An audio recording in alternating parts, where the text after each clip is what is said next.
morning. Good morning. We are, so we're live. So welcome, I'm John Ahmann. Thank you for braving the weather here to our Transform Westside Summit. It's great to be your host. We are broadcasting live right now, so the camera's up. So if you want to tell anyone to watch it on our YouTube channel or our Facebook, that would be great. I'm here with my co-host, Smile and Ebony wave. Ford. Yes, thank you, John. My name is Ebony Ford. I'd like to add my welcome to everyone either watching at home or wherever you may be, but especially to the people who, again, braved the weather and showed up today. I am a proud resident of English Avenue. I have a son, Jeremiah, that goes to Hollis, and I am a director at Quest CDC, all here on the West Side, Best Side. So again, thank y'all for being here. Thank you, so I was going to do a quick overview of what you can expect for the rest of our morning, but I always like to start with acknowledging anyone that is here for the first time. So if you've never been to a Transform Westside Summit, would you raise your hand? We're not going to make you speak, not until a little bit later. All right. Awesome. Thanks for being here. So our program this morning, in just a moment, we're going to transition. We do a devotion every summit, transition to doing actually one of our board members on the Westside Future Fund, Shawntel, will be coming up in just a few minutes. And then after we do our devotion, there'll probably be more people coming in by that point. Then we do self-introductions to encourage networking and getting to know one another. And then we'll move into the program part of our morning. And we're going to, me along with a couple of my colleagues on the real estate team, we're going to give an update on we've launched a big fundraising effort called our Next Chapter campaign to develop a lot more high-quality, affordable units as part of our Home on the West Side program. So we want to give everyone an update on that, and then we'll be done by 9 o'clock. And before we finish up, we always have a drawing as well. So that'll be the last part of our program. Absolutely. Okay, sounds good. I'm very excited to hear more about our next chapter. And I think did I forget to give something? No. Next chapter? Yeah, the next chapter is, Yep. yeah, you can go ahead and go over that if you'd like to. Number 3. Yeah, no, so what I'll be talking about a little bit more is our Next Chapter campaign. We now own enough land to hit original housing targets we established as part of the West Side Land Use Framework Plan. Thanks. We established targets of high-quality rental as well as single family. And now we own enough land to hit those targets, and I'll talk more about the numbers when we give our presentation. And yeah, I'll go more into it when we get to it. Not a problem at all. I'm very excited to hear about it. Honestly, the way that I started working with Westside Future Fund is I am actually a recipient of the Anti-Displacement Tax Fund, part of Home on the West Side program. And so Westside Future Fund is paying my taxes, my tax increase, to allow me to stay in my home for 20 years. So from 2017 to 2037. Really? We said 20 years? I know you did, right? And I'm a hold you to it too. So it definitely allows me to stay in my house, because you can have a fixed rate mortgage, but if your taxes are continuing to rise every year, you still are in danger of losing your house. So I'm very, very excited personally to hear more about our next chapter. And I'm also very, very happy to announce our second annual Ride for the West Side Run, Walk, Bike. How many people are going? How many people are registered? There you go. I am, for sure. So we're going to get some more people registered here today, right? The event is on Saturday, September 30th from 8 a.m. to 12 p.m. This year we have partnered with Quest, which I am very, very excited about, to raise awareness and funds to support the equitable revitalization of the historic West Side. So again, please, you guys, come out, enjoy food, music, a heritage walking tour, games, and face painting, which Jeremiah will be very, very excited about. It is a community event, so children are definitely welcome, children and families. To learn more and to register, please visit westsidefuturefund.org/ride4westside. Awesome. Okay, and there's information here. So, and there, me and Jeremiah, that was us last year. It was awesome. So please, again, rideforthewestside.org/ride4westside. I'd also like to remind everyone to get connected. Please connect with us. But hold on, I think we want to show a short video. Right now? Let's do it. Yep. Oh, we got a video. Oh, we have a video. Yes, we do. The west side of Atlanta neighborhoods are important, one, because they've birthed some of the great minds of the world, but they're also communities that have been historically marginalized. What makes these neighborhoods great is how they advance not only our cities and our states, but our countries, march to justice. The mission of the Westside Future Fund is to really champion a compassionate, holistic revitalization strategy for these historic neighborhoods on Atlanta's West Side. I got involved in serving the West Side as I am the founder of Quest Community Development Corporation, in an effort to not only serve homeless individuals, by way of serving homeless individuals, real estate became an opportunity to provide affordable and decent and quality housing.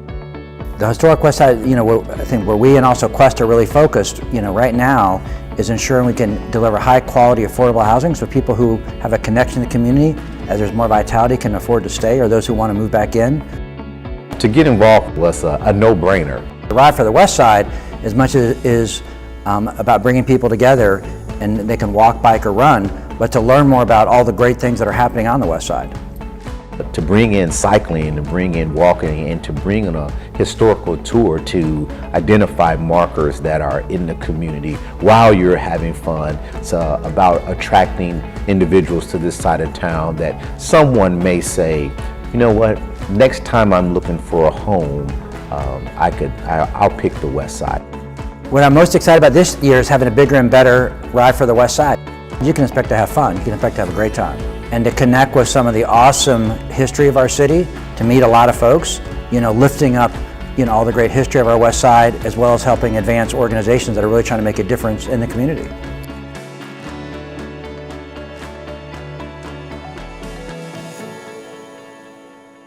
That was really nice.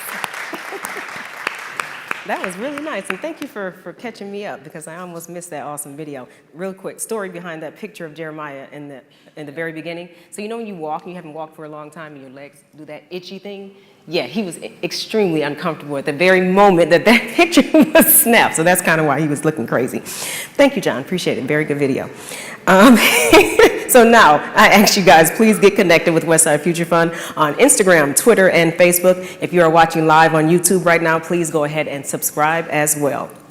And also, I want to remind everyone who's here in person today to make sure that you get your tickets for the raffle to win a gift card from Home Depot and also from Goodwill. And we have had people that won both gift cards. So please make sure you get a red one and make sure you get a blue one right here in the front. Please do not wait till we get to the end and say, oh yeah, now I remember.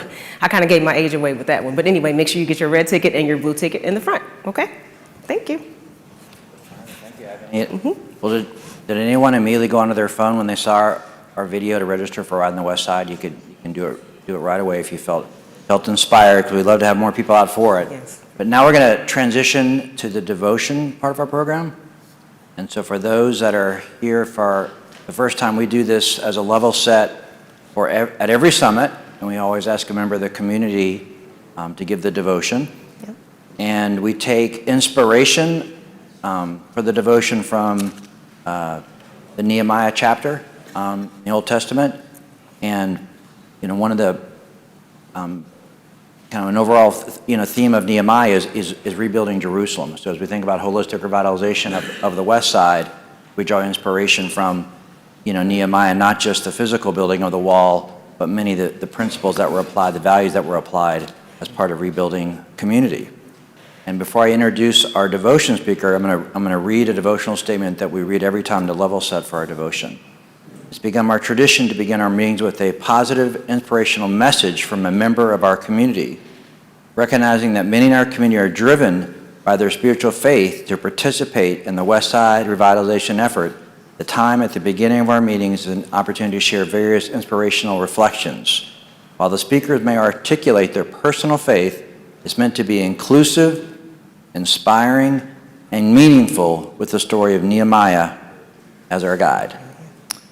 And I'm delighted that one of Westside Future Fund board member, I think now for about six years on the board, Shawntel Hebert Clark, also a relatively new mother as well. Yeah, she's been on the board since 2019. She also works with a great not-for-profit that does a lot of work on the West Side, the Atlanta Volunteer Lawyers Foundation. And she is a rising star. She's been Atlanta's Business Chronicles 2023 Corporate Counsel Awards, a lawyer by training. And she's a firm believer, and I'm sure we'll hear it reflected in this devotion, a firm believer in the Shirley Chisholm quote, "Service is the rent you pay, room on this earth." Service is the rent you pay, room on this earth. Awesome. Please come on up and lead us in our devotion. Thank you for doing it. And give her a warm welcome as she kind of comes on up.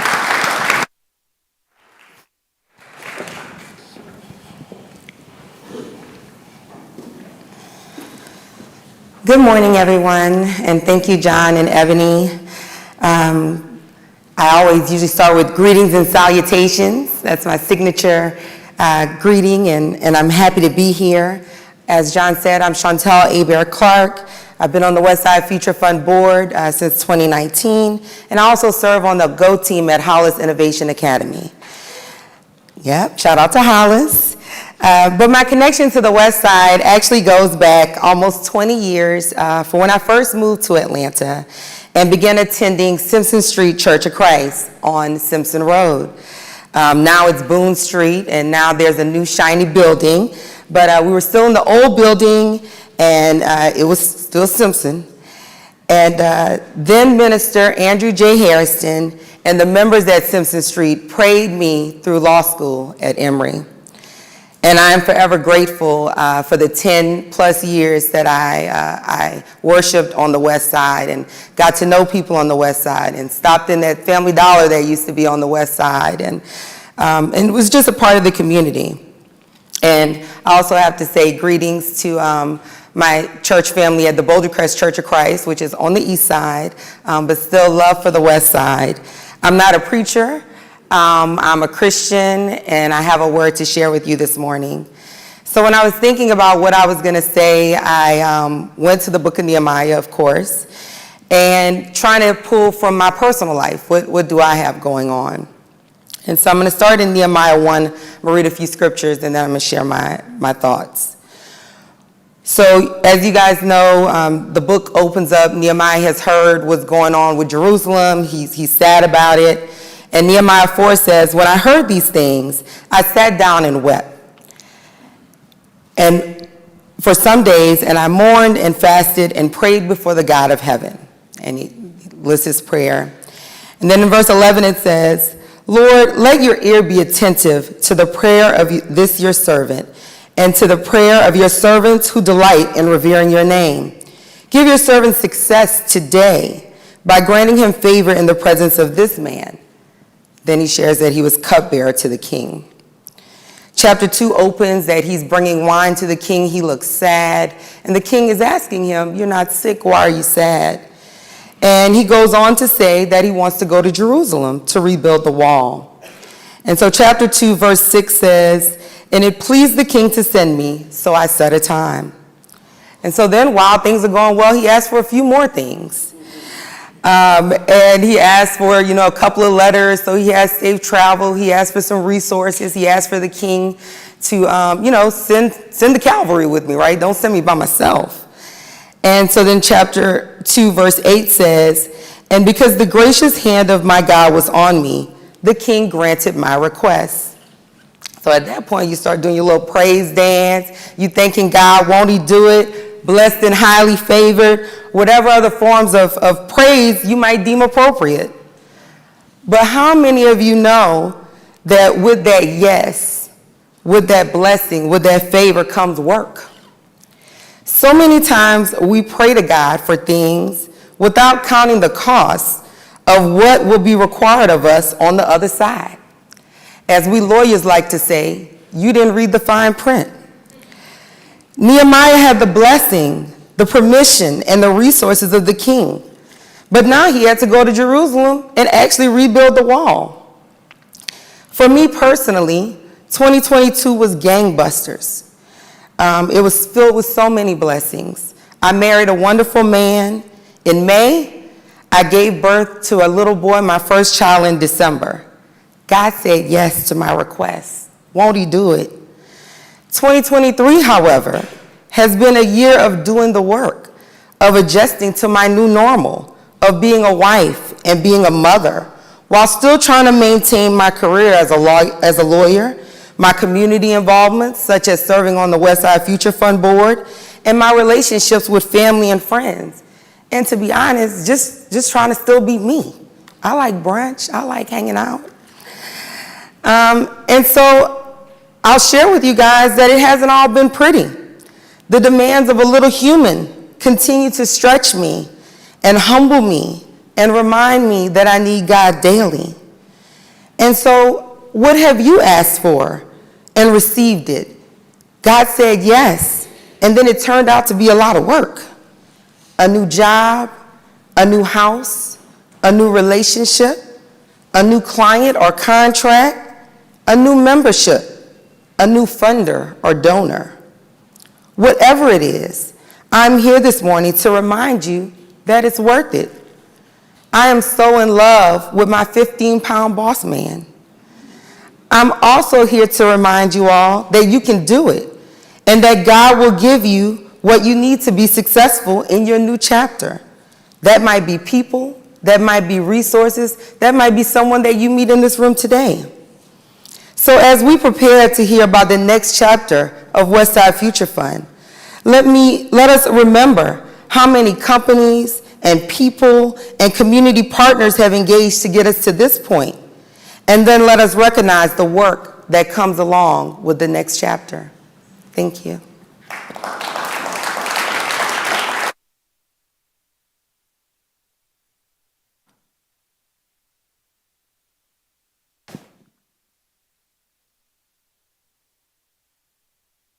Shawntel, thank you for that devotion. I appreciate the message of with blessings becomes responsibility. So one of the things I've really appreciated, I moved into Vine City in 2019, and very well aware that when I walk around the neighborhoods, the blessings that I enjoy, in terms of a nice house, stable shelter. Not worried about my next meal, but like you said, along with that, especially seeing how many other people are suffering, how do we lean into service? And then, it's all, and I appreciate it too, it's often very hard in how you lean into your faith to give you strength. And, but I also want to say, thank you, because you always show up great for the Westside Future Fund. And as you mentioned, not only your service work on the board, but back to your service work on the Hollis Innovation Academy. So thank you for your testimony, and thank you for your continued service. And let's just thank her again for doing this morning.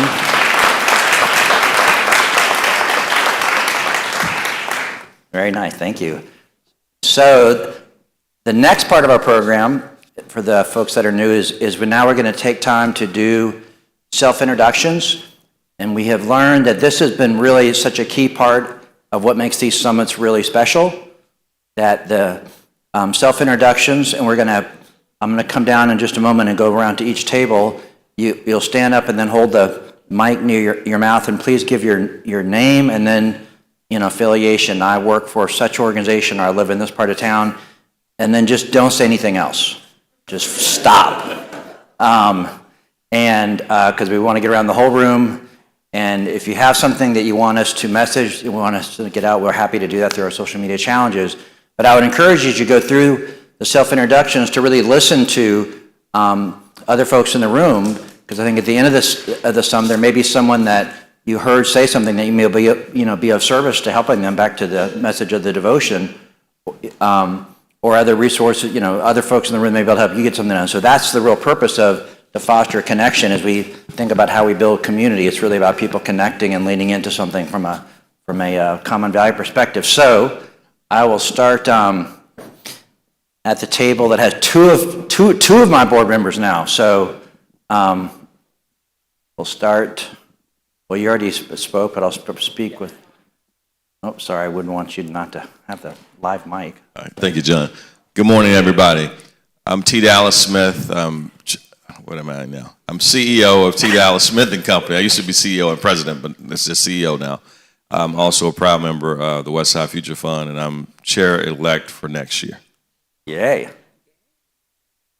Good morning, everyone. I'm Dr. Leroy Wright. I'm the proud pastor of First Thessalonian Missionary Baptist Church at 637 Joseph B. Boone Boulevard. Thank you. Good morning, everyone. I am Ebony Killian, Managing Broker of Sovereign Realty and Management and President of Women's Council of the Empire Board of Realtors. Oh, awesome. Thank you.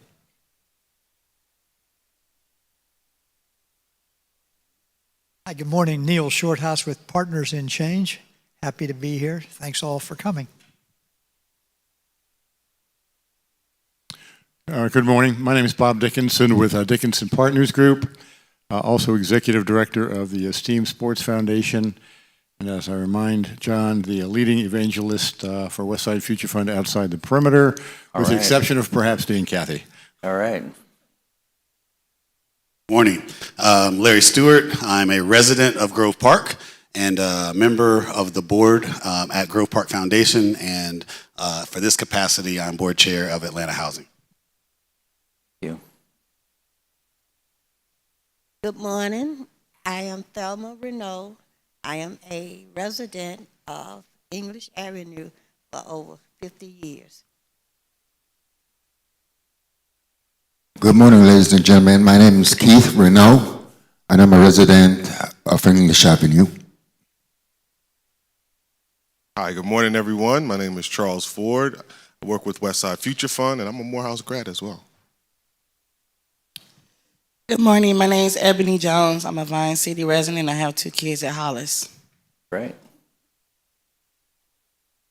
Good morning. Rogers Williams with Icon Filmworks.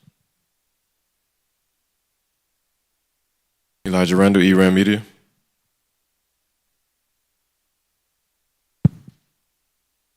Good morning, everyone. My name is Sandra Bush, and I'm a member, historic member of the Booker T. Washington neighborhood. You didn't see Booker T's statue up there, but Martin Luther King attended Booker T before he became famous. Good morning, Adrian Williams, Families First. Thank you. Good morning. I am Terry Lee, and I serve as the Chief Operating Officer for Atlanta Housing. Bob Butler, co-web banker, real estate. Good morning, everyone. Lee Hall, Covenant House, Georgia.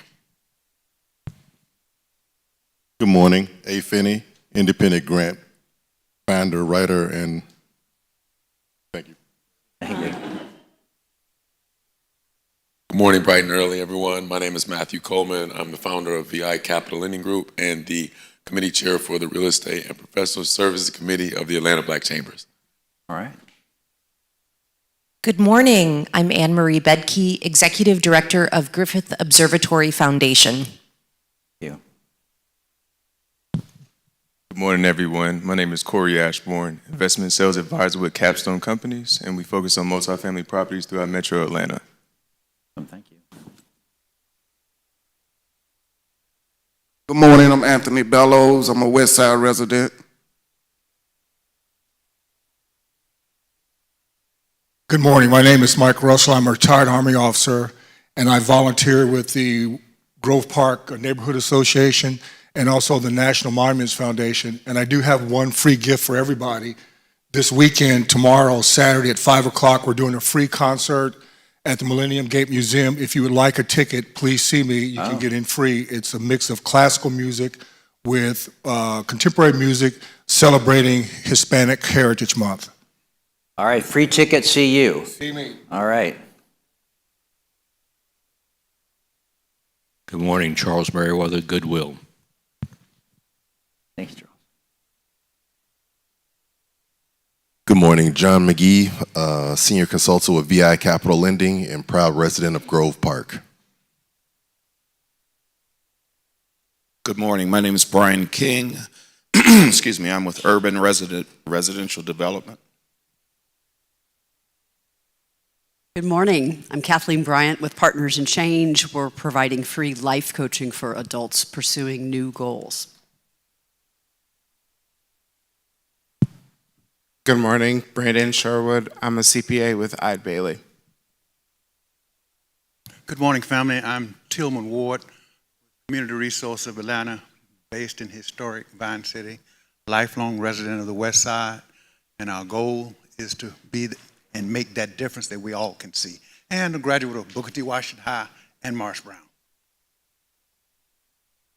Good morning. My name is Becca Ford. I work with a nonprofit known as the Lonely Entrepreneur.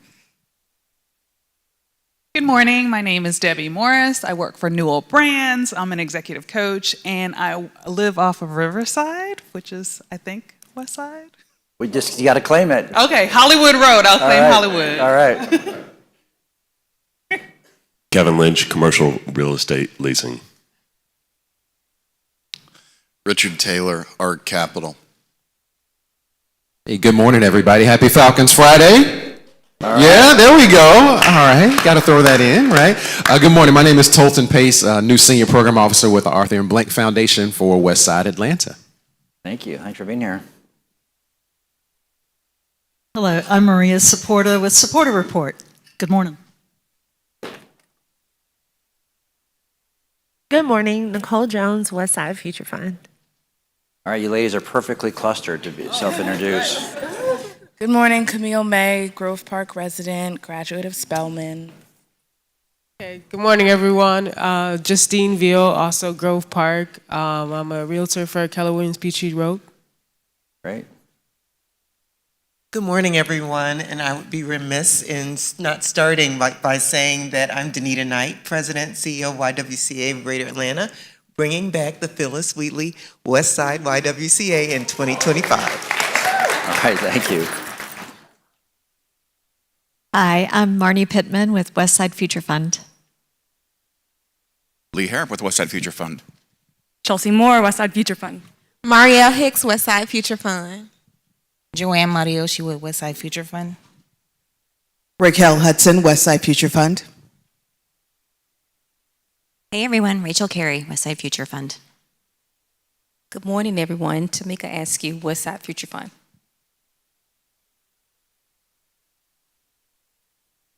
Gerald Peak, Icon Filmworks. All right, we're going to get everybody. James Hammond, Icon Filmworks. Tasama Haskins, TMPAV. Misty Kelly, TMPAV. David Herring, TMPAV. Joe Baxillian, TMPAV. Merrill Evans, TMPAV. All right. Did anyone get missed as I head back to this? Got everyone? Jeremiah, did you raise your hand, Jeremiah, when Reb asked you?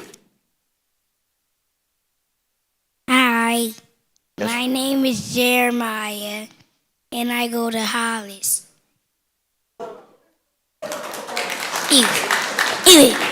Thanks, Jeremiah.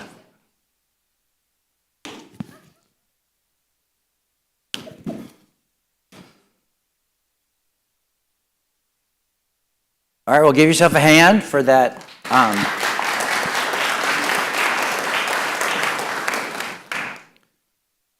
So I love that self-introduction. I find it when everyone introduces, it's like a level set. You know, we're all here together now, and a lot of the, first heard work on the West Side, aspiration.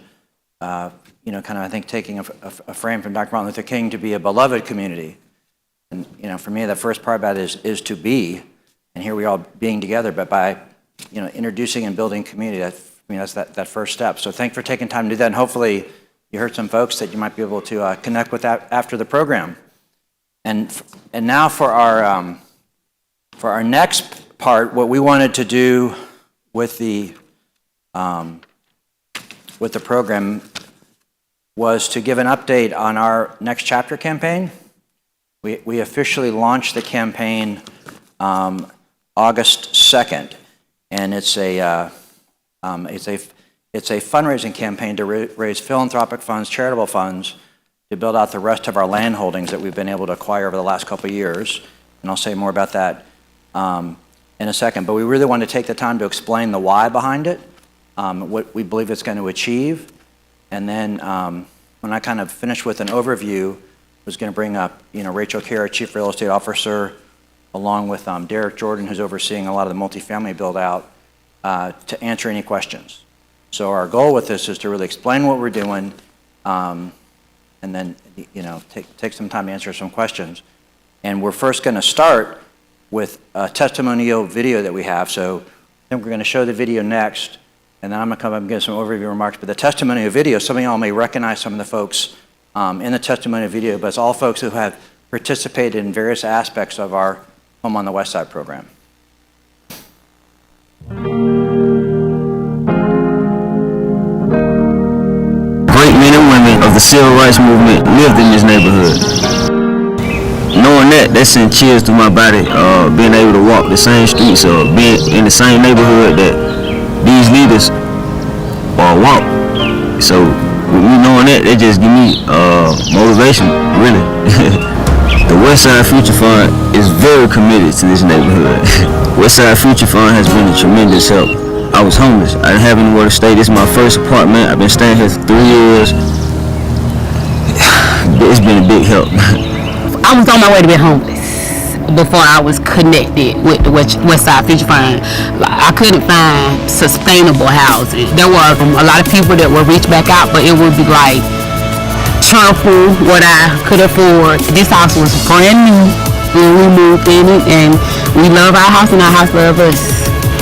I feel like I'm still in a dream. I feel like just happy, and I'm able to pour what they pour into me, I'm able to pour into other people. It gave me my first apartment I had in 50 years. So, and based on income rent, I love it. It had impacted my life so much because I was living with my mama and I wanted to know how I was going to live in my mama's house. So I filled out for the application. I love my neighborhood. I love my community. I love it. Westside Future Fund helping me also impacted my kids' life, because if I'm homeless, it'd be totally different if I didn't have my kids to spend quality time with them. If I didn't have nowhere to stay, thanks to Westside Future Fund, I have somewhere to stay. I feel like the Westside Future Fund is helping my kids achieve their dreams because my kids are just thriving, and they are thriving. They are happy, smiling. They play outside. You know, we used to be in our old neighborhood, they couldn't play outside. Now they can play outside. They can just be children. If the people of this neighborhood get pushed out, they won't be able to take advantage of the opportunities that Westside Future has at hand. Deep in my heart, I do believe we shall overcome. I believe that unarmed truth and unconditional love will have the final word in reality. I believe there's still hope for a brighter tomorrow. I have the audacity to believe that people everywhere can have 3 meals a day for their bodies, education and culture for their minds, dignity and quality and freedom for their spirits.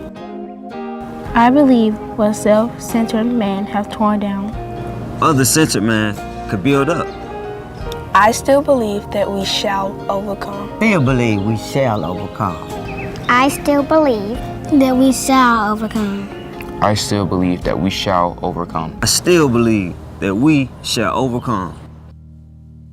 Deep in my heart, I do believe we shall overcome.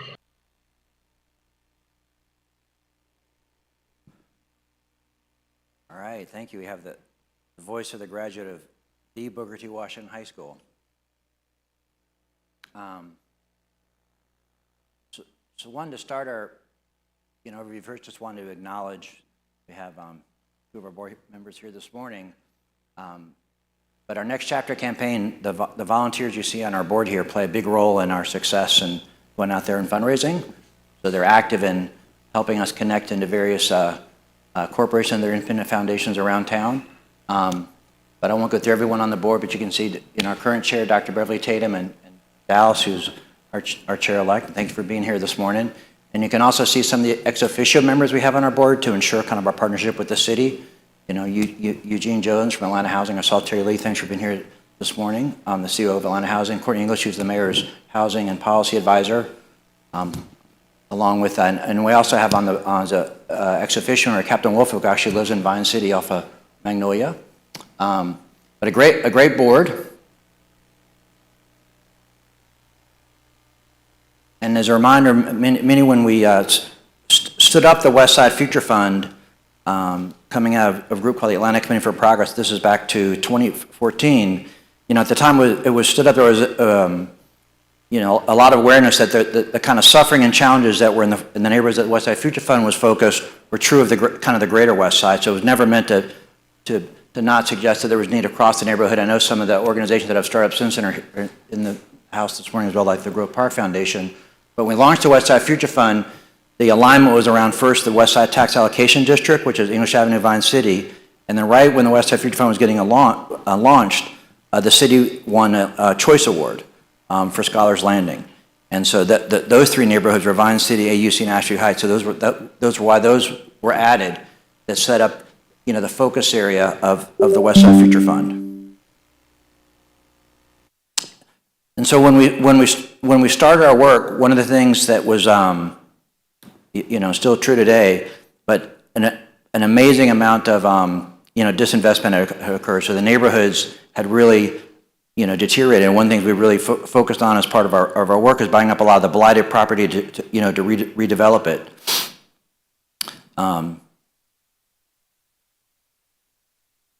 Can y'all advance this slide? Because the clicker's not, there it goes. And so one of the ways and I was just when we started our work with the land acquisition, is we first had to raise a fair amount of funding to even go out and be able to buy land to begin to develop it. And we were very lucky that 10 Atlantic Corporations was led by Chick-fil-A that basically took cash that they have on their balance sheet to put together what we call an impact fund, but it loans money to the Westside Future Fund and some other not-for-profits as well, not just us, but it's because it's not, the corporations aren't typically in this type of a business, and all that we pledged to them was over 15 years that we would give you your money back. So they pledged various levels of investment, the highest being 20 million, the lowest being 5 million. And our commitment was 15 years from now, you'll just get your money back. But that then enables very, very low cost loans to the Westside Future Fund for land acquisition, for development, and also permanent financing. So it's been an enormous enabler, and that's why you see the phrase return of capital, but not on capital. But to deliver the very deep affordability is where we really leaned into philanthropy. And what you see on the right are a lot of the philanthropic folks that have enabled the progress we've made to date that you saw reflected in the video just a few minutes ago. And one of the things that I know Dallas was here remembers when the neighborhoods, when he was growing up in Hunter Hills, in a very different position, but you go back to the early 1960s, just the four neighborhoods that are the focus area of the Westside Future Fund had over 50,000 residents. Overwhelmingly black because of Jim Crow and segregation, and also so a mixed income because there was lack of choice in the black community. So the upper class, middle class, and lower wage class all lived. I think you call it a gumbo. And I think one of the things that you spoke, in a recent event, Al spoke to this, is that everyone treated everyone the same. Like you didn't really know who made more than others, and it really did feel like a beloved community. Barriers came down, jobs leaving a lot of the urban core, and the neighborhoods depopulated to a low of about 15,000, and many of those that were left were the folks on the lower age or seniors on fixed income. And I think in Dallas, in your own words, a lot of the black middle and upper class, sought out better opportunities around the region, but it left kind of a lot of disinvestment, followed. And one of the things, and again, I'm kind of borrowing some of Dallas's words, is that these neighborhoods, when they were fully populated, were vibrant places of black intellectual capital, of black business leadership, of black faith leadership.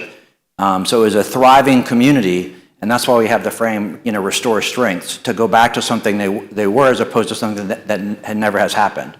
And what you see there is a slide of the Pasco's restaurant, which was a thriving nightclub, restaurant, motor lodge hotel, and also became very famous in the civil rights movement as the meeting place for a lot of the civil rights leaders during the movement. And one of the things that I've reflected on when I started the Westside Future Fund in 2016, and I grew up on the east side of Atlanta, so I grew up in the part of Atlanta. I'm a native Atlantan, but very different. I don't look like a lot of the people that live on the west side. Some of the experiences that people have on the west side are not experiences I had growing up on the east side of Atlanta. And when we started the work, we actually started these Transform Westside Summits. Raise your hand if you've been coming to Transform Westside Summits kind of from the very beginning. And I think I see a few in the room, right? And so when we first started the meetings, there was a lot of tension in the room because it was like, who are these people, meaning me, right? like a lot of the folks in the community, like who are these folks who are showing up saying they want to help? Are they for real? Will it be genuine? And a lot of, early suspicion, but I think over time, one of the things I've really appreciated is just by coming back, doesn't mean we always agree, but we build trust, I think, by just being together and building relation. And what I've learned as a part of that is if you really want to earn trust, and this is what I try to reflect with our whole team, people have to get to know each other. So if you're trying to help folks, and you're not naturally from the same part of the community, how important it is to earn trust by showing up. But these Transform Westside Summits now, we've estimated we've had over 10,000 attendees since we've been doing these over the last 7 years. And I have a lot of gratitude because I have met so many people and connected to so many people through the Transform Westside Summits. And this goes back to 2017, is when we were thinking through and took a lot of learnings from purpose-built communities that started out at East Lake Atlanta, saying we want to return economic mobility to the neighborhoods. What are the different things you really need to focus on? We aligned on 4 impact strategies that best practice said these are the things you need to do simultaneously to really deliver economic mobility for people that are born and live in the neighborhoods. And this goes back to 2017, and we identified different not-for-profits as well as some of the public investments needed in each of these impact areas. And back in 2017, Mr. Arthur Blank, as part of his real commitment to help lift up the West Side, he invited many of the companies that at that time had signed on to be stadium partners, and part of what he wanted them to do was to also consider philanthropic investments in the West Side. So he actually hosted a dinner where we stood up 1, 2, 3, 4 and said, these are the various investments that are needed. On the number 1, safety and security, was the Atlanta Police Foundation was the lead there, the Cradle to Career Education. And all of the things under 1, 2, 3, 4, when we laid this out back in 2017, none of this was done.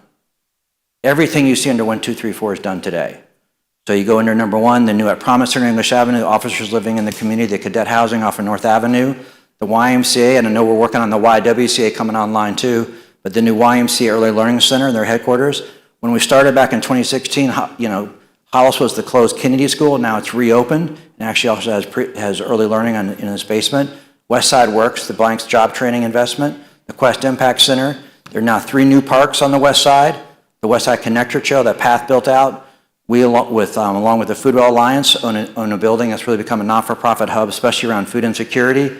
And a big focus of the work back in 2016, 2017 was the Westside Land Use Framework Plan that laid out how the community really wanted to see its growth over the coming decade. And so these are all the community assets that have been built over the last 6, 7 years. I'll go through each one of them. But then when we really focused at the Westside Future Fund, because it was the area that didn't seem like it had enough resources given the velocity of movement we expected with market rate housing coming back in, was the mixed income communities. And so raise your hand if you were like part of the meetings that we did, the Westside Land Use Framework Plan. If you went to any of the, I know Tillman, yeah, I know you were very involved. So when we did the Westside Land Use Framework Plan, raise your hand if you're in any of the community meetings. Okay. So one of the things that was reflected very strongly in those community meetings was, yes, we need people to move back into the neighborhood because the neighborhoods are depopulated. But no to us being pushed out as a part of people moving back in. So, and very clearly, and I remember very specifically from the English Avenue Neighborhood Association, the Vine City Association, saying, we want to ensure that if it's not person for person, the demographic, the wage class that lives in these neighborhoods now can still be and afford to be in these neighborhoods in the future. And so one of the things we did back in 2017 with various city agencies, I think Terry Lee, you were a part of it at the time, is understanding what did community retention mean? Like, how are people living in the community at that time? And we learned that only 14% of the households were owner-occupied, right? Which was a surprise for many people, is that most of the households were not owner-occupied. That meant over 80% of the residents were renters. And at that time, only 20% of the renters were renting or getting vouchers from Atlanta Housing on what we would consider kind of protected, that they're not going to be priced out because they were being subsidized on land owned by Atlanta Housing. That left over 60% of the residents renting from private investors, single family, multifamily, and duplex. And we identified about 1,500 that were earning $25,000 and less. And back to that time, I learned a term I didn't really know. It's called, policy folks call it naturally occurring affordable housing. $500 a month, $550 a month, $600 a month. But it's often, if it's not subsidized by landing housing, in horrible shape. So it's affordable, but for the wrong reasons. And that was, at that time, we said that's the real displacement risk, that wage class, because those investors are going to cash out, which is exactly what's been happening in the last 6-7 years. And so we set an overall target of saying we want to ensure 1,500 high-quality, affordable units targeted for that wage class at $25,000 and less, which is why we call it 60% area median income and less. So it's very deep affordability. And at the time, we said Atlanta Housing had 2 undeveloped sites, Herndon and Scholars Landing. And we said when those sites are developed, the subsidized part, not the market rate housing, will deliver 500 high-quality affordable units. And kudos, Terry, Atlanta Housing on track to deliver that. Then we said, we're going to take on 1,000 more to embed this affordability deep in the neighborhoods, especially English Avenue and Vine City. We, the Westside Future Fund, took on 800 along with other not-for-profits to get to the thousands. So that was a big commitment at the time. And then we also wanted to spark home ownership with new single family. And you know, Ebony referenced this morning standing up for those legacy homeowners, the anti-displacement tax fund. So these were all established coming out of the Westside Land Use Framework Plan. So when I do a lot of tours and folks will say, what does the community think? Well, I said, well, the community told us what they thought in the Westside Land Use Framework Plan. We're trying to implement it. And we made a lot of progress, you know, collectively. We, the Westside Future Fund, other great organizations as well. You can see how many high quality affordable rental units. So we're counting units that we have done as well as others. So you can see our units are in one color, the third party projects in a different, and what's needed to hit goal. And then where we are in our single family pipeline and how many folks we're serving the anti-displacement tax fund.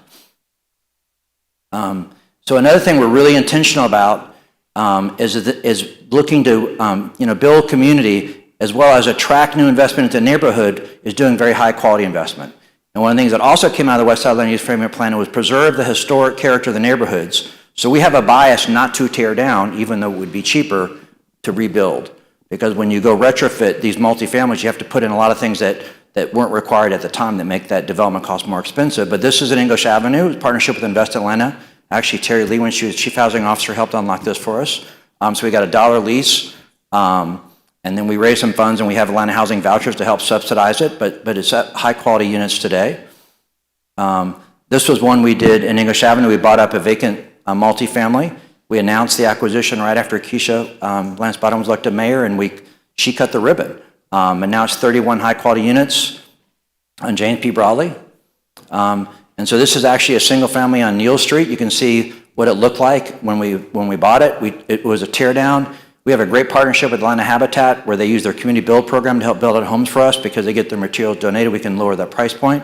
But it's occupied today at 79 Neal Street. And so some of the work that's going on right now, and Derrick can speak more to this, but this is one we're about to open as soon as we get the certificate of occupancy on James P. Brawley. It's, I think it's 8 units, 2 bedroom, 1 bath. This is on Echo Street, and this is on Paynes Avenue. And so one of the things you can see we've done is to try to go buy these blighted properties and repurpose them high quality with great design. And so one we're real proud of is 220 Sunset, which is next to 234 Sunset. And, you know, Tillman and I see Maria here were part of when the King Center sold 234 Sunset, Dr. Martin Luther King's home and Coretta's home. Along with it was 220. And the Park Service was going to tear it down. It had a demolition permit on it to put parking. So it had an active demolition permit because it was so deteriorated. Tillman and others from the Vine City Civic Association reminded the community that Maynard Jackson's mother and father built that multifamily when Maynard's father was a minister at Friendship Baptist Church. And Maynard lived there until he was 13. And kind of a strange coincidence of history, you know, the Jackson family sold it to the King family. And the King Center was actually started there. And so with that, we then acquired it from the King Center for $250,000. But we wanted it actually had a demolition permit, and we have gone to work to totally renovate it in alignment with how it looked historically, and we're getting a state historic tax credit. And thanks to a recent grant award from the Coca-Cola Company, we know we can get this finished. Actually, the Arthur and Blank Family Foundation provided the starting grant for the work. But doing a historic rehab like this, it's 5 units, just to give you a sense of how expensive it is. It's over $500,000 a unit bring this back to historical standards, but it's the right thing to do.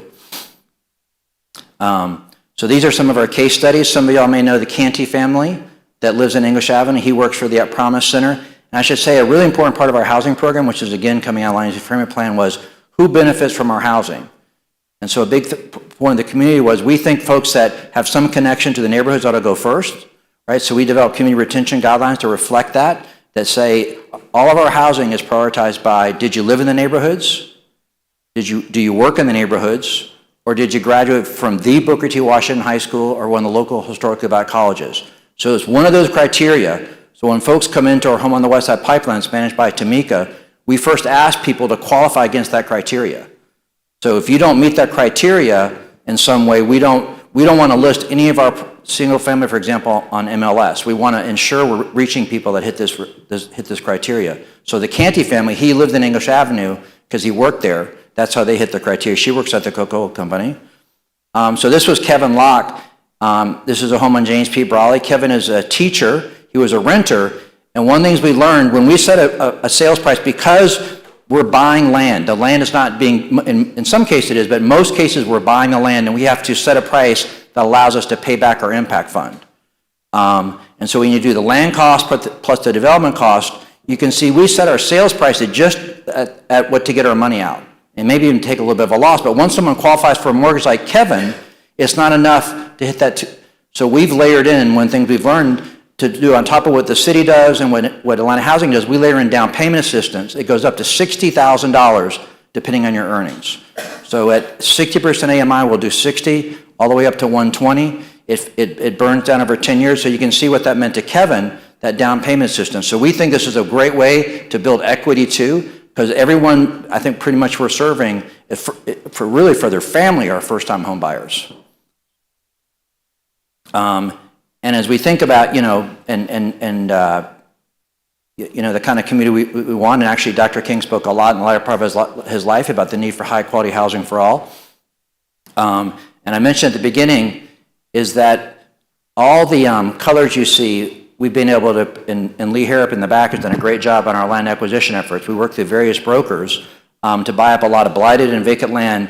Nearly all, and some, a minority of cases we buy property that's occupied, but our preference is to go buy vacant blighted land so we can repurpose it, because we feel like the market's not gonna do that the way we could.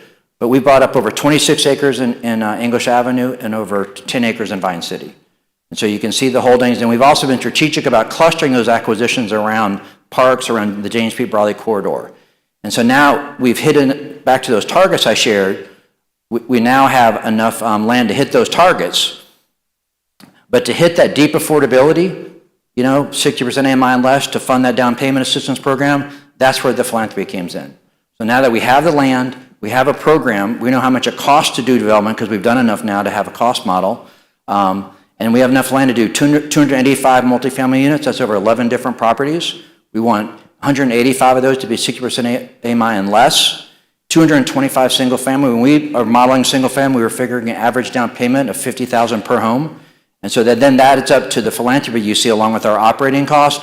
But we have ready to go. We don't have to go raise this. The impact fund pulled down another $45 million, and the mayor is committed through Invest Atlanta, that is, we're developing, pull down another $10 million in public grants. So that $55 million triggers another $55 million that's ready to go to do this build out. And we want to raise this money as fast as we can because we don't want to start building something until we have the funds to build it out. And so this is some of what we'll see. So these are land homes we have in English Avenue. So you can see the before, what we wanted to look after. This is an acquisition we bought up in December. These were units that all had the sign that said $450 a month for a room. This is really, people shouldn't have been living in these units, but we've been relocating everyone. Once everyone's out, we're going to demolish them and build what you see on the right, high quality rental housing. And this is right behind Katherine Johnson Memorial Park. We basically have been able to acquire the whole block and want to then develop it as a mix of townhomes and multifamily. And this is actually across from the House Innovation Academy. It's a vacant piece of land that we own and we want to do a multifamily. So yeah, so that's the overview, and I'm going to ask now that for Derrick and Rachel to come up so we can take your questions.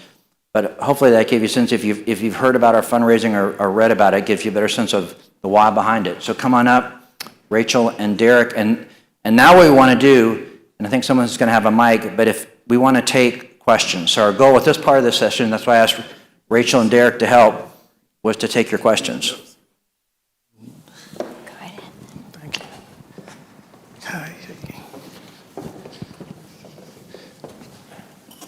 You invited us up here for the hardest part, right? Just questions.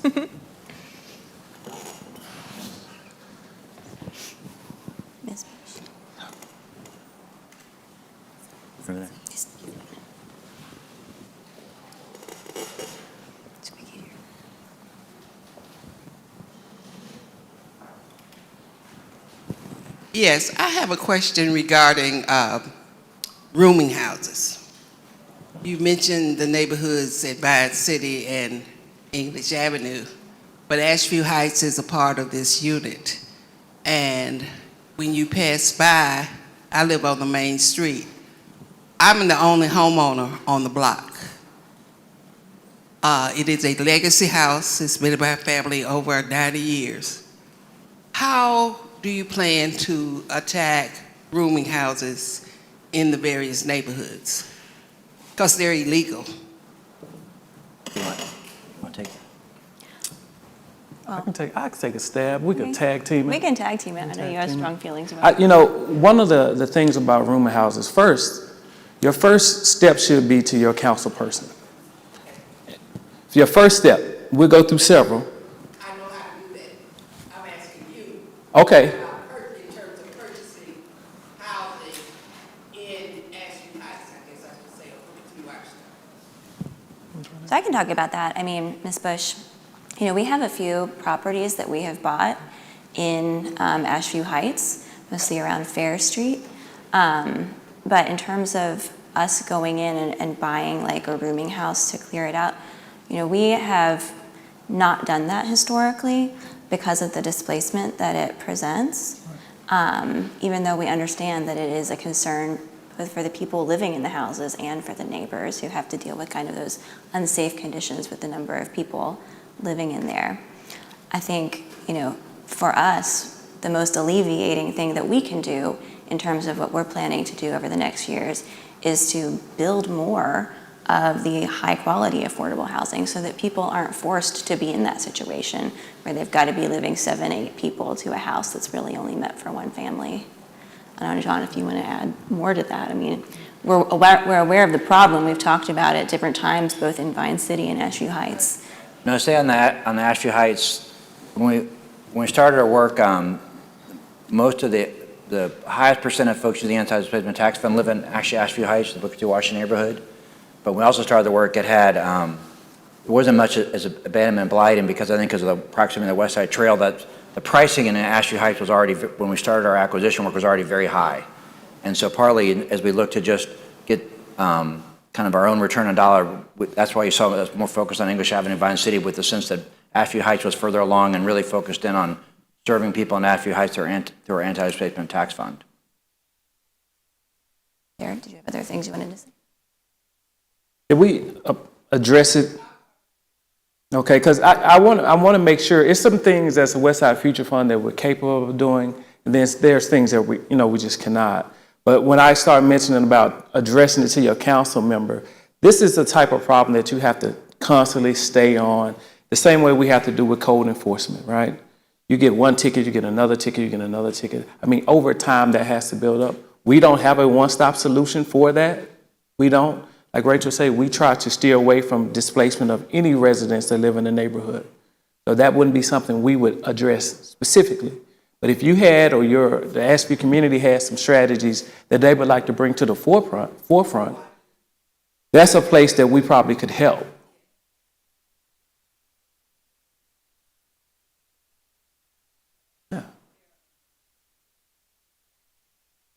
I think part of the problem too is that when you're an owner of a illegal rooming house, you don't necessarily want to sell because you're getting more money than you would otherwise.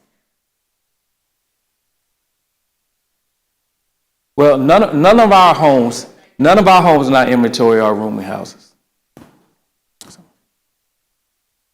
Good morning. I have two questions. First, one, John, thank you for the trip down memory lane. It was really good to sort of see the fruition of a lot of work that we started when I was in the planning department. So thank you so much. But as you look at your next chapter, I'm really interested how Westside Future Fund is incorporating the input of legacy residents with residents that have recently moved to the community in the future redevelopment opportunities. And I asked this question because Reynoldstown was a neighborhood that literally had a lot of transition between 2004 and possibly 2010, and that was the tension between the legacy residents and the new residents as the neighborhood continued to grow and flourish. I'm happy to talk about that, Terry. Thanks for the question. Talking about keeping legacy residents engaged and also bringing in the new residents so that they're integrated into the community. What we're doing on the legacy front is for every project that we do, particularly as we're looking for Westside TAD dollars from, we go through community engagement for each of those projects. So for instance, we just finished a cycle of meetings with English Avenue Neighborhood Association approval on Saturday and NPUL approval this past Tuesday for one of our projects on Sunset Avenue. And so for us, that's very important to get out there in front of the community, to talk to them about what we're doing, to show them the plans, to take their feedback, because for this project that we just got approval for 390 Sunset, they asked that one of the 3-bedroom units that we had at the project be designated for 30% AMI families.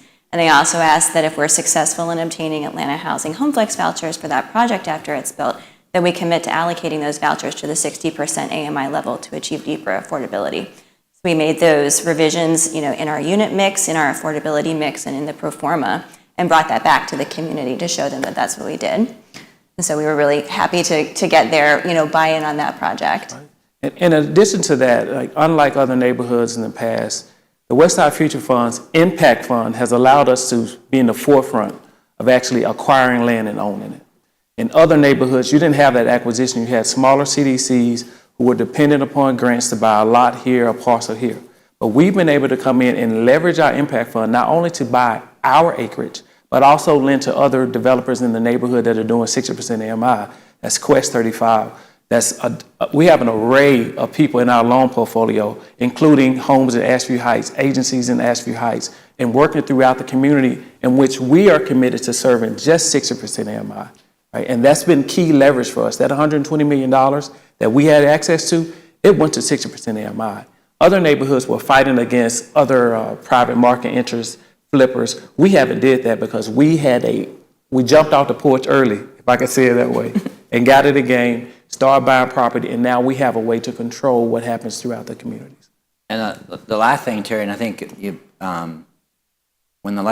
we insured and we helped to raise some philanthropy to help pay for it, that special purpose interest districts were done for each of the neighborhoods.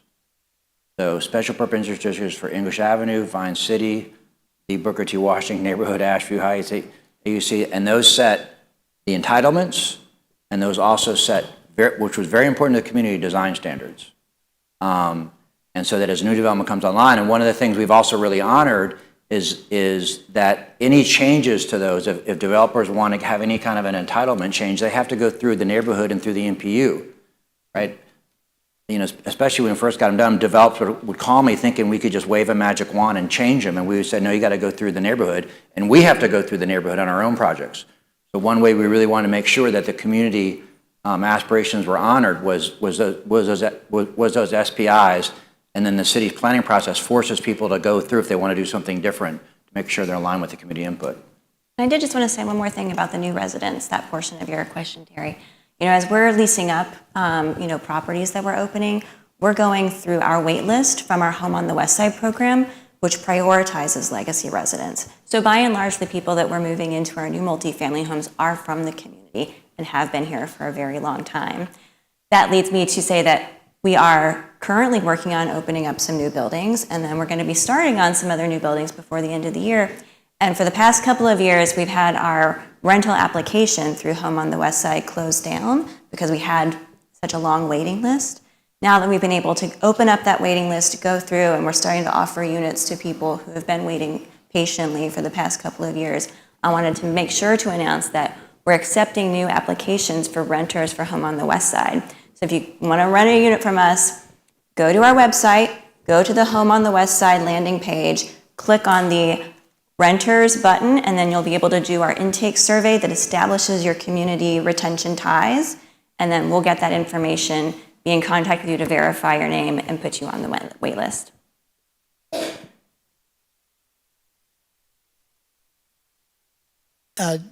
Derrick, you, Rachel, and John have touched on this a little bit.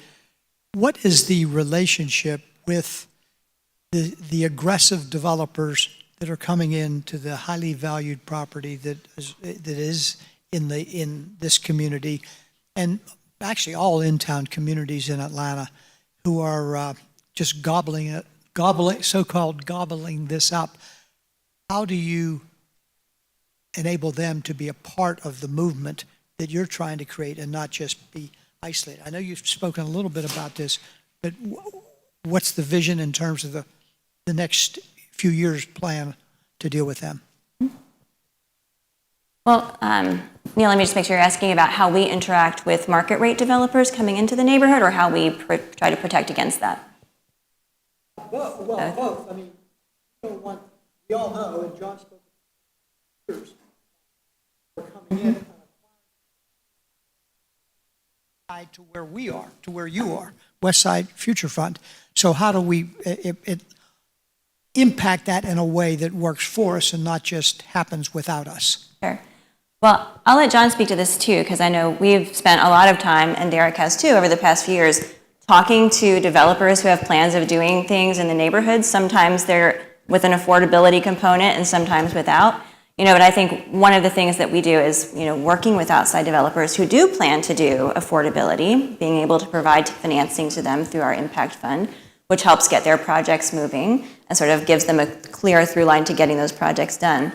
But then, a lot of times John and I and John and Derrick will meet with developers who are coming into the community and wondering sort of what we're about. And we try to do our best to, advocate to them the importance of, honoring the community's design guidelines, going through the community engagement process in a meaningful way, and, doing what's right and what's required if they're not willing to go in above beyond there. Developers, investors, who are,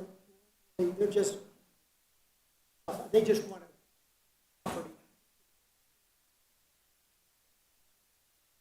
Yeah. Okay. Sure. So as a business model, we've been able to interact with private investors in a way that allows us, because of our philanthropy, we pay more than appraised value, right? So it's often that an investor may come to us and say, hey, I own 3 acres. Are you all willing to purchase it? And they may say they want $5 million. It's not worth $5 million today. But because of our philanthropy and because of our mission and purpose, we can work with that investor to get to a price point that is acceptable to him, where we can become the owner, right? So a lot of those opportunities where investors are just kind of hoping and wishing, not in a lot of cases, like we still have a business model that has to make financially sound decisions, but we can work with investors and upload or take those properties into, our kind of coffers and make sure they become affordable housing in the long run, if that answers your question. So we purchased a lot of acreage from private investors, not all just trying to get high dollar, but just private investors in general, because we have the funds to do that through our impact fund, philanthropy. So we've taken the charge and saying, hey, let us work with us to see if we can work out some deals. So Mr. Wright's gonna ask his question, then we're gonna go to Maria, and we may be out of time at that point, but if you guys, are you able to stick around for a little while? Okay, so they can still answer some questions, okay? I want to understand the math behind all of this. Did I hear you correctly to say that most of the down payments are $55,000? And I know as an investor, when I bought properties, I had to pay 20%. But it seems that that the individuals who are buying your property have to pay 20% down like they were investors. And I'm not sure, what is the monthly payments that the people are making? And normally, the financing is 30% of your income. Okay, so I'm trying to understand the math behind all of this. How does it work? So, Reverend Wright, you're asking about the down payment assistance in the homes? Yeah, it says, I thought John said something like 55,000. On average, yeah, 50,000 per home. Okay, so 55,000, and if you look at it as an investor, then you had to pay 20%. But as an individual, I think you only have to pay 10%. But that 10% is supposed to be 30% of your income. And if the people are making less than 35,000, I'm trying to understand the math and what is the monthly payments? Sure, so great question. The way we do our single family, which was, John was showing Kevin as the example, is we set the cost of the house that we're going to sell based on our cost, right? And right now we're averaging about $325,000 per home. We know that's not going to be affordable to the vast majority of people who we are marketing our homes to. And that's why we set up our down payment assistance program. And what John was saying is that for purchasers who are at 80% AMI and below, we'll provide up to $60,000 of down payment assistance. That is a 0% interest, 0% principal. You never have to make payments on it as long as you stay in the home. Instant equity. So to your question about how people get that 20% equity or whatever, that's how they get it, is that's coming from us, from our charitable donations. And that's what helps make the home affordable.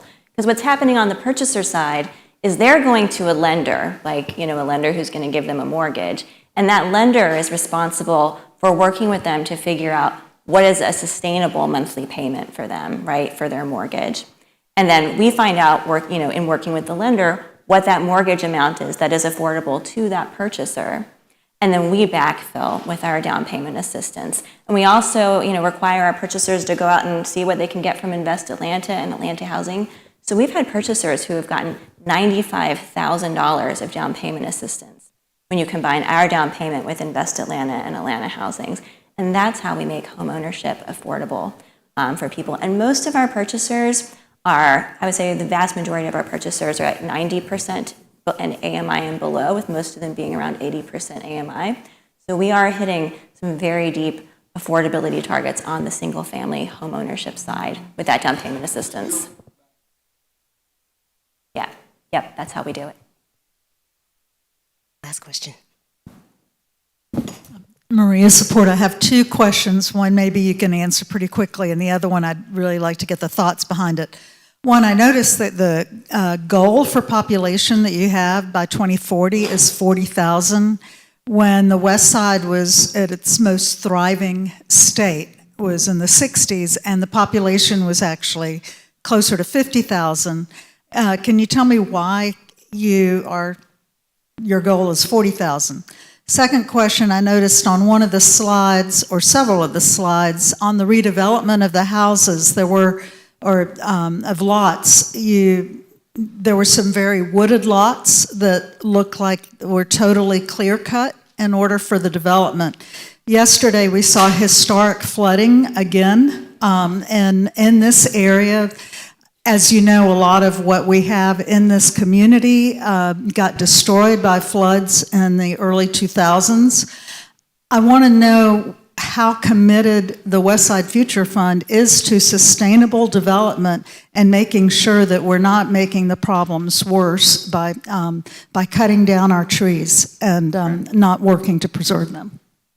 Yeah, well, on the first question, it was a projection based on if the neighborhoods repopulate and all the vacant lots have households, and the household size now is smaller than it was in the early 60s. So the average household size is just, that's the why, Maria, it's just the household size on average. People are having fewer children.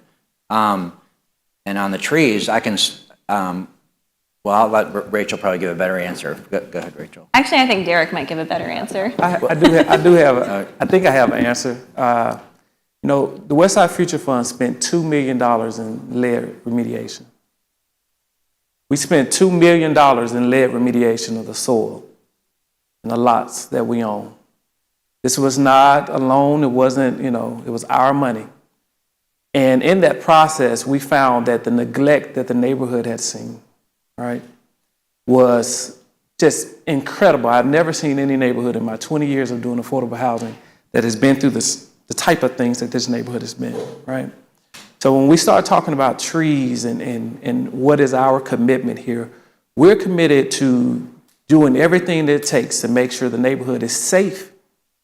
And that's both from crime, that's both from environmental, that's both from the quality of the housing that we develop. And our checkbook has proven that and shown that over the last 7 years. And as we move through doing developments, of course, we take a look at the trees. The arborists give us fines and they patrol us just like everyone else. But we are looking at more so what's the total impact and what's needed here in the community, right? So we're hoping to build all of our developments in a way that's sustainable. So we're talking energy, we're talking watershed. Our plans now, when we're looking at site work, we're $1 million on our Boone development on site work alone, and the site has no trees, right? So a lot of these, we're taking them one by one. We're definitely working hand in hand with arborists to make sure that we're not taking down any trees that aren't necessarily needed to be taken down. And then in the fact that we are taking down trees, we're replacing them, right? We're replacing them.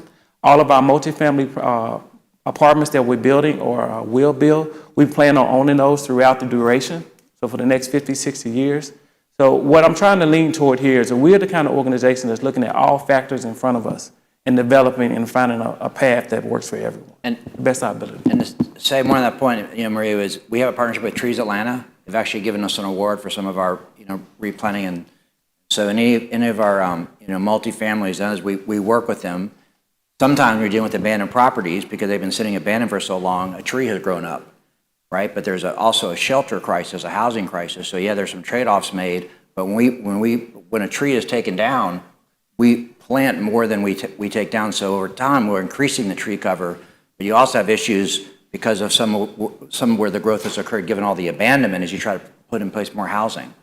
So, but we try to, overall, we lean into more than what the city requires in terms of our replanting of trees. And as Derrick said, the other things we do and from an environmental remediation standpoint. So now, because in some cases, if you say save the tree, you're going to say we can't build a new multifamily. So that's a little bit of yeah. No, completely. We'll talk more. We completely agree with you. We may differ a little bit about the tactics of that and what that, but we 100% agree on sustainable development. And you heard Derrick say and others, we really feel like we're leaning into that from all the different ways, from our design standards to our site remediation and all the things we are doing on sites. Are there ways to lean to do it even better? I'm sure, and we'll continue to kind of push on it.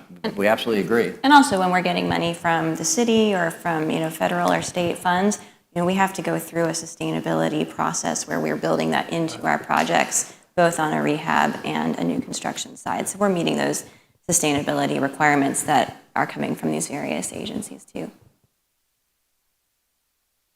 All right, well, I know we're past time, so we want to say thank you. And we'll be around for a bit if you have more questions. We can talk about sustainability. But thanks everyone. I think we're gonna close out by doing you want to do the drawing, right? Yes, I'd All like right, to. let's do it.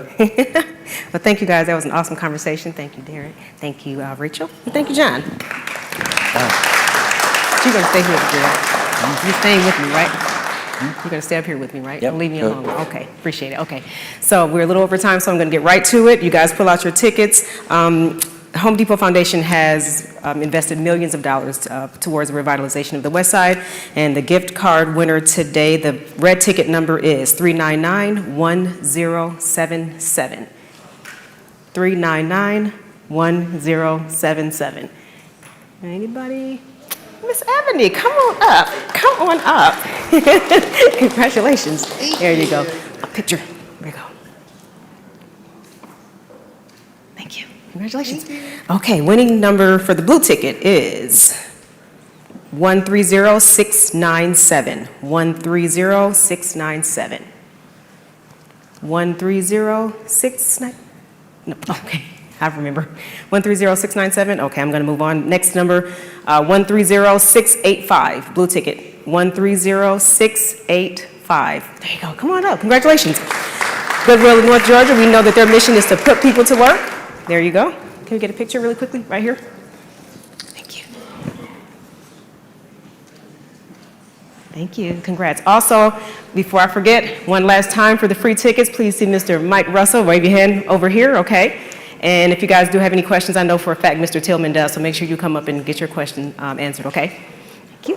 And All I right. think that's it. Get engaged with us again. Twitter, Facebook, Instagram. Also, if you watched live on YouTube today, make sure you go ahead and subscribe, and we'll see you next month. Thank you.